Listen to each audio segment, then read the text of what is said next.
What's up, the squad? Back with another video. I seen that I was going down. Make sure you hit the like button, hit that subscribe button for me, please. Y'all see it right here. Literally have right here. My thing is, it's just a straightforward agenda when it comes down to the left. That's what I'm gonna say. That whole agenda, like this says, and like Fetterman said, they run on F Trump. That's it, and that's all. That's all they have to give. That's all they will give.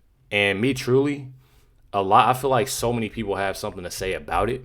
But me personally, and I know y'all are probably gonna agree with me when I say this, let them. And I say let them because if y'all actually think about it, they not doing nothing but hurting themselves.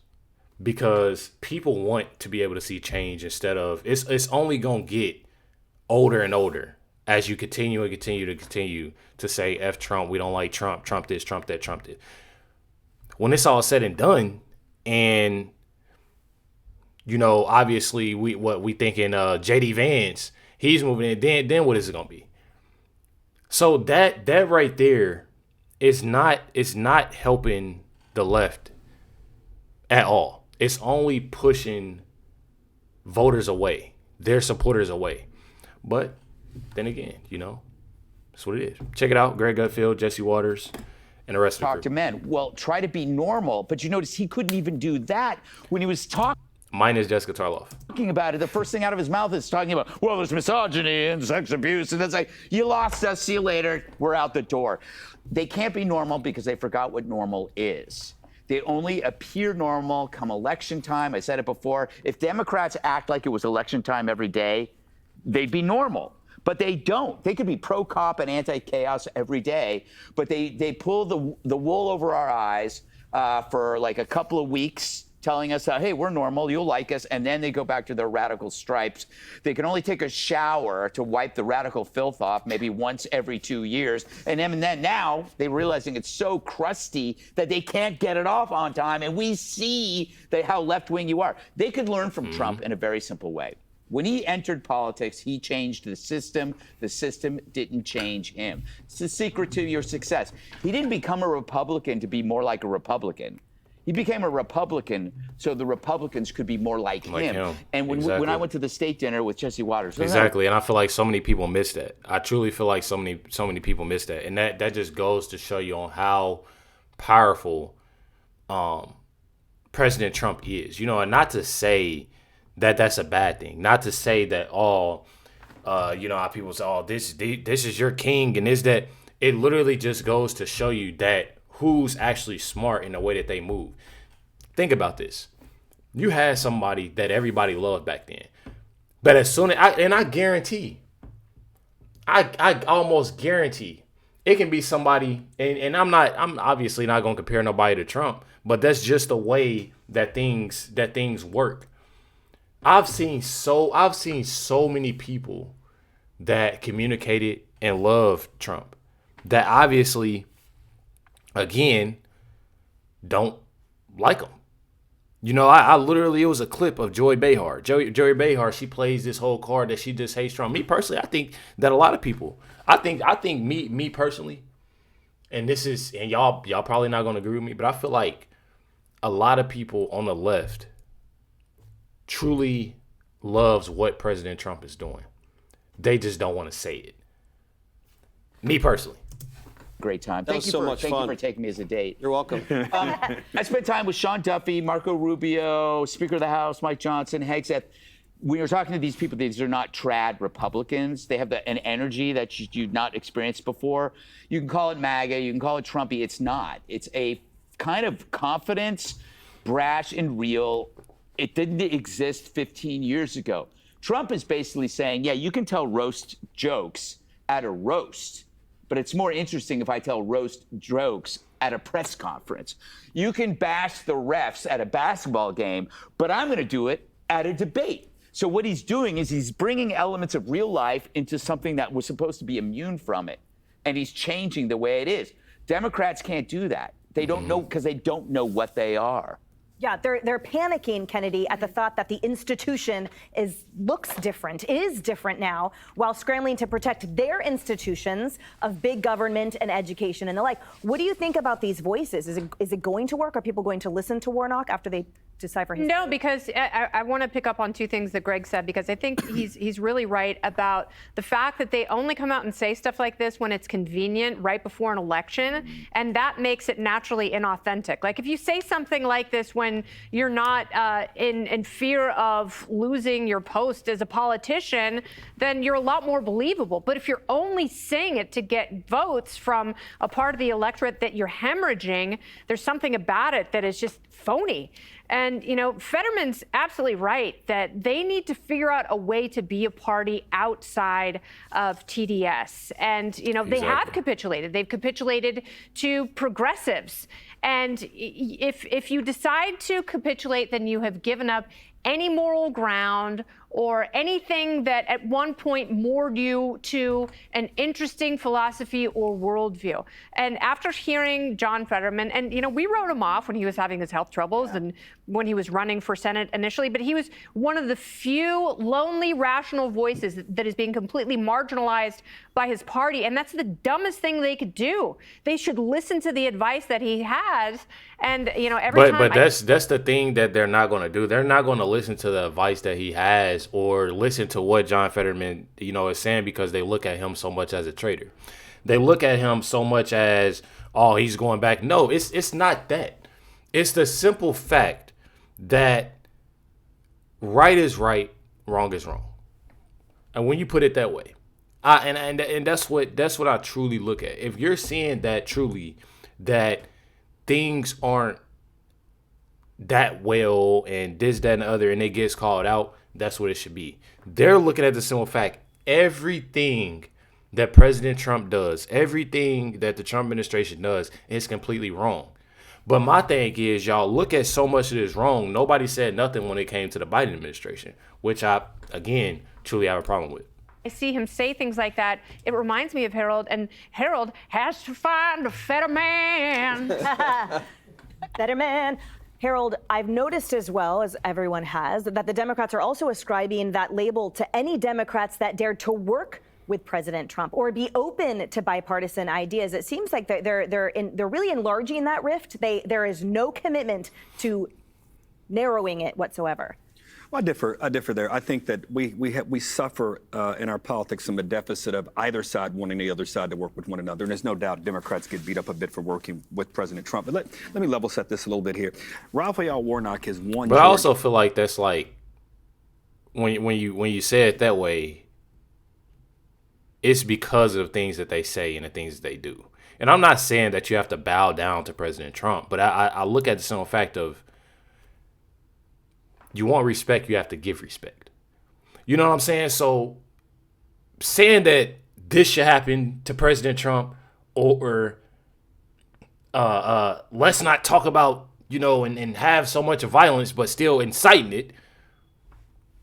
I mean, come on now. You can't sit there and do that. But to actually give out ideas, things that truly should work out, I truly feel like that's more so of working together and working something out. You sitting there, you know, and then you want to play victim and then say, oh, well, I feel like when it comes to Democrats, they can't get anything. Nothing will happen, you know, when it comes down to Trump. Oh, well, have you tried? And I don't mean sit there and be disrespectful and speak on violence and say this and bash Trump. I'm not saying. I'm genuinely doing what you need to do, coming up with that proposal, coming up with ideas to make, you know, America, you know, the best of the best, which, you know, we are. Why not? You know what I'm saying? Like, I don't, me personally, I don't get that. Yeah. I don't get it at all. Statewide 2 times. So has President Trump. He clearly, I think if you listen to this whole thing, he's basically saying what we're saying, but it took him a while to say it. That we've got to figure out how we speak more plainly and we not alienate or act as if we're working against the interests of men. 2, I was very clear in the first segment about how I think politicians, be it blue cities or wherever, it seems like there are more blue cities that are wrong to let people out of jail who commit violent crimes. And I have to tell you, we have to be honest. The reason that the president was so frustrated, and I hope he has a great trip in China, is because gas prices are up 50%. Jet fuel costs are up 2 times. Not only gas prices are up, food prices are up. Healthcare costs are up. If you look at, I don't like polls necessarily. I think the best poll is an election, but polls give us some snapshot of where people are. 3 out of 4 Americans think that cost of living issues are being exacerbated by the policies of the president. Where I do agree with you guys, Democrats need to speak to an agenda. They need to speak to the aspirations of voters. That's how you win elections. President Trump upended the political system in 2016 with a very plain-spoken, some people thought it was offensive at times, but he was plain-spoken about what he wanted to do. He did it again when he won in 2024. And I think the frustration so many people are feeling, Emily, is that the president said that he would end the war in Ukraine. So let me say this, and this is where it comes in, where you have two individuals that almost say the same thing. You might as well have Jessica Tarloff sitting there. And I'm saying this because you can't sit there. This is my thing. Just going back. He's talking about 2016, and he's talking about now 2024. My thing is, don't skip over what the Biden administration had. That's all I'm saying. Let's not skip over about when it came down to the Biden administration. What did they do? Did they speak up on the policies and actually do what they need to do?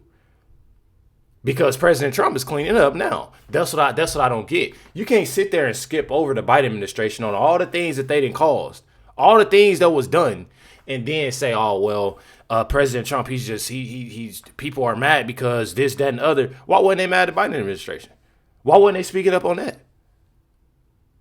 Yeah, that's what gets on my nerves and doesn't make sense. Not to mention, President Trump has been doing way more than Biden administration has at all. In all the 4 years, at all. Do we got to speak about borders? It's plenty of other things that is going to play. And like I said, once, this thing is done with Iran and things start dropping, the prices dropped. I showed y'all a video of President Trump even saying himself that prices will drop. When all that happens, guess what? There's going to be something else for the left to complain about that President Trump is doing. And guess what? Their voters and their supporters are easily going to see all this the same thing that y'all giving. We moving on. All right. He said that this war that we're fighting in Iran would be over in a few weeks. It's not. He said that he would end inflation as we know it. He has not. This is not something I'm rooting against him. I'm rooting for him to do these things. Now do the list of the things he's done, Harold. We'll be here all day. But Let's start with the border. But Greg, here's the thing. Exactly. Every election. See, Harold has nothing to say. Let's list all the things that he's done. They can't say the same thing for Biden. And then when you compare the two, and I say that, and then you got people that's in the comments or people at home that think, well, you got the list that he's done, but he still hasn't done these things. Somebody, please give me a list of what the Biden administration has done. That's all I want to know. Please. I know you know this, but I'm going to give you just one tutorial on this. Elections, presidential races, people make decisions about the direction they want to go in the country, and it's always about the economy. Of course. Midterms are referendums on whether or not those policies are being pursued. As we sit here today, Republicans are likely going to get cleaned. They're going to get their clocks cleaned in these elections because of the economy. And if we don't find a way to lower costs, and if I were Democrats, I'd be asking the president to end the tariffs. The people we're making the richest in this war and with Iran are the Russians because gas prices are going up. So I hear everything you're saying. Democrats need to learn to speak more plainly. Democrats need to stop talking about some of the social issues that Greg talks about, I think rightly so. But I got to tell you, people are frustrated with politicians all across the board because I don't care if you're a Democrat or Republican, you're still paying $5 a pump. You need your own. You're still paying growth. You can't have ours.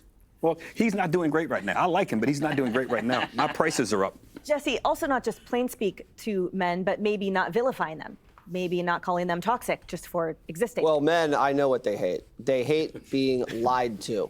Women lie to each other all the time. It's how you guys communicate. We don't. Constantly lying to each other's face. Never lied to Kennedy in my life, and you've never lied. That's a lie. I'll be the judge of that.